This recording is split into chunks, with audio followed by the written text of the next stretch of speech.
Dober dan in lepo pozdravljeni iz studia 136, to so Vesti na vesti. Pa ki jih nimam, veš, Špela. Tlele sem hotel prečitati prvo vest z papirjev svojih, pa sem jih pogrešal. Jih bom probal na pamet, prav? Ampak sam prvega. Te čas pa ti tečeš po pisni zvoček, kako je že bilo. V deželi Sloveniji delavcem že popuščajo živci, politiki se prepirajo zaradi kadrovskih zadev ali pa zaradi načina reševanja spora z južno sosedo. To je najbrž mišljena Hrvaška. Ne? Vidiš, ampak ni isto. Rabim nekaj za roke. Kako že potem naprej? Primek Podobnik je postal ponovno aktualen, ko je del nadzornikov novogoriškega Hita za novega šefa hotelov in igralnic izglasoval Draga Podobnika. Prvi nadzornik Marko Jaklič je zato odstopil in pojasnil, kako ni zadovoljen s političnim izborom prvega Hita.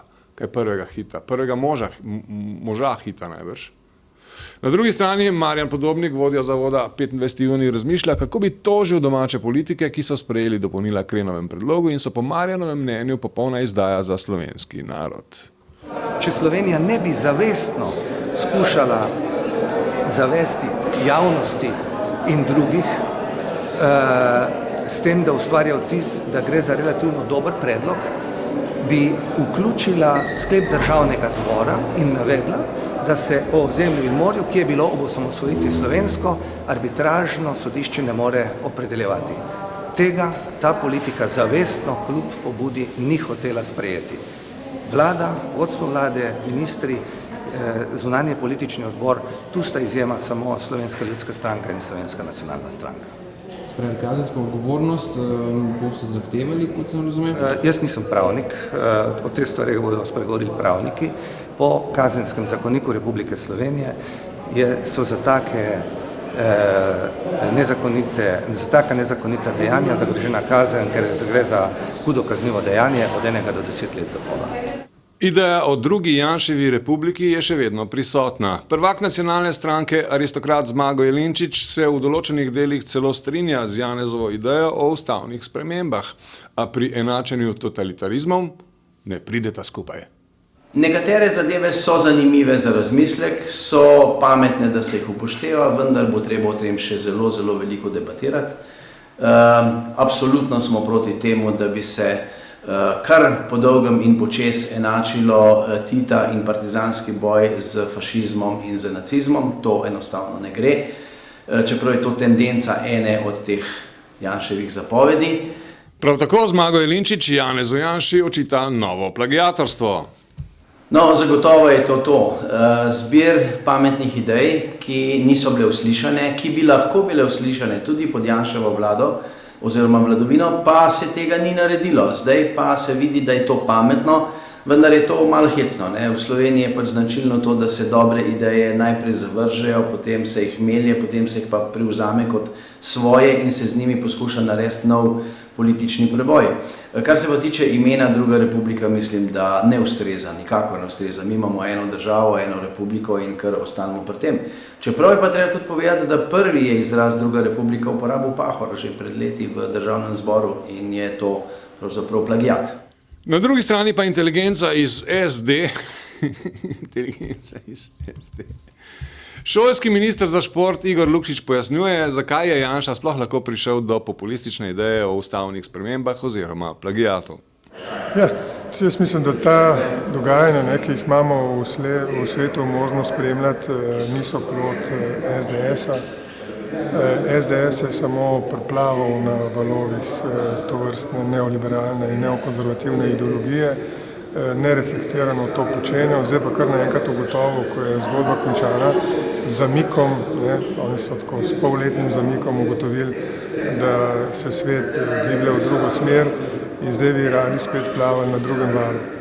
Jaz mislim, da jim to ne bo uspelo, je pa seveda predvsej na naši stranki in na nekem levo-sredinskem združevanju, tudi v programskem smislu, torej na tem delu političnega prostora, da ponudi tle eno pravo alternativo, ne samo to neko PR-ovsko trikaštvo. Vedno kontra Janez Janša in SDS, ljubljanski Zoran Župan Janković pa v ideji o drugi republiki vidi osnutek novega populizma. To, da je politično, to definitivno. Vse Janez Janša v principu druga ne dela kot to, vključno s svojimi jurišniki, to, da je načine v bistvu tudi z nacizmom pa fašizmom karkoli je nesmiselno, ker toliko zla, kar sta naredila fašizem pa nacizem v zgodovini pač ni bilo. In jaz tudi njegove predloge, ki ene pač ponavljam, ampak on je pač samo dobil področje, kjer se lahko spet prikaže v javnosti in pozornost obrne na sebe. So pač evropske volitve pred nami, bil je kongres, ki je bil zelo demokratičen očitno, soglasen, kakor pač je, tako da jaz drugo nimam kaj reči. Glede zadnjih pretepaških incidentov v ljubljanskih klubih Roxley in Cvetličarna pa ima Zoran Janković svoje mnenje o tem problemu. Tako da pravi, mene to res skrbi. Razen spet poziva, strpnosti, toleranci, je to stvar policije, ki mora skrbeti, in pa jasno lastniki lokalov. Kjer se to zgodi, je treba premisliti o dovoljenjih za naprejšnje delovanje. Komentar dneva o visokem šolstvu Jelena Štrbac. V zadnjem času se pri nas odpira veliko vprašanj povezanih z visokim šolstvom. Iz različnih skupin prihajajo številne pobude in potem spet iz drugih kritike na te prve. Vsak si želi nekako po svoje in domače urediti sistem, ki v obliki, kot jo uživamo danes, gotovo ne funkcionira tako dobro, kot bi lahko, ko bi ga le ne vsak ukalupljal le po svoji meri. Študentje smo priča procesom, ki ključno preoblikujejo naš visokošolski prostor. Bolonjski proces, spremembe visokošolske zakonodaje in končno velik porast nabora visokošolskih zavodov in programov, med katerimi lahko izbiramo. Na prvi vtis torej nič slabega, morebiti pomislite, a če naredimo že samo krajši pregled vsega naštetega, ugotovimo, da smo študentje v za nas precej neugodnem viharnem obdobju sprememb. Bolonjski proces se je neustrezno implementiral in v središče ne postavlja študenta, ampak kot doslej učitelja, kar še dodatno podkrepijo izjave v smislu univerza smo učitelji in pa, da bi se študentje s tem, ko bi se aktivno vključili v oblikovanje svojega študija, naredili nepopravljivo škodo.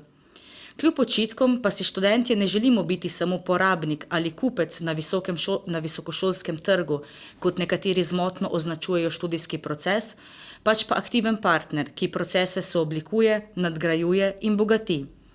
In vsekakor je zmotna primerjava študija s trgom, ki kvarno vpliva na študijski proces in vse, ki se v njem dnevno srečujemo. Slovenija, Slovenija, Slovenija. Kulturac. Občasno tudi naš dragoceni unikat Jure Godler je v Društvu pisateljev predstavil svoj literarni prvenec z naslovom Radio Gaga Razgaljeni. V pričujočem literarnem trilerju opisuje stilistično preobrazbo v oddaji sodelujočih ustvarjalcev, avtor pa pritrjuje, da je čtivo zlasti primerno za mrzle zimske dni, takrat, ko Rusi zapro pipico plinovodu, ki teče čez Ukrajino proti nam. Pozdravljeni v kratki Q&A seansi. Najprej 6 odgovorov in na to še 6 vprašanj. Prvi odgovor, Jure Godler. Drugi odgovor, 25. Tretji odgovor, ne vem, tak pač sem. Četrti odgovor, 2000. Peti odgovor, 18. In šesti odgovor, nos. To je bilo 6 odgovorov, sedaj pa še 6 vprašanj. Prvo vprašanje, kako vam je ime? Drugo vprašanje, koliko ste stari? Tretje vprašanje, kako to, da ste tako seksi? Četrto vprašanje, koliko izvodov knjige ste natisnili? Peto vprašanje, koliko izvodov knjige ste prodali? In šesto vprašanje, kaj bi na sebi najraje spremenili? Druga godba bo nocoj gostila alžirskega pop zvezdnika številka 1, ki sliši na ime Khaled. Poleg starih hitov, kot sta Didi in Aisha, to je muzika, boste lahko poplesavali na komade z zadnjega albuma Liberté.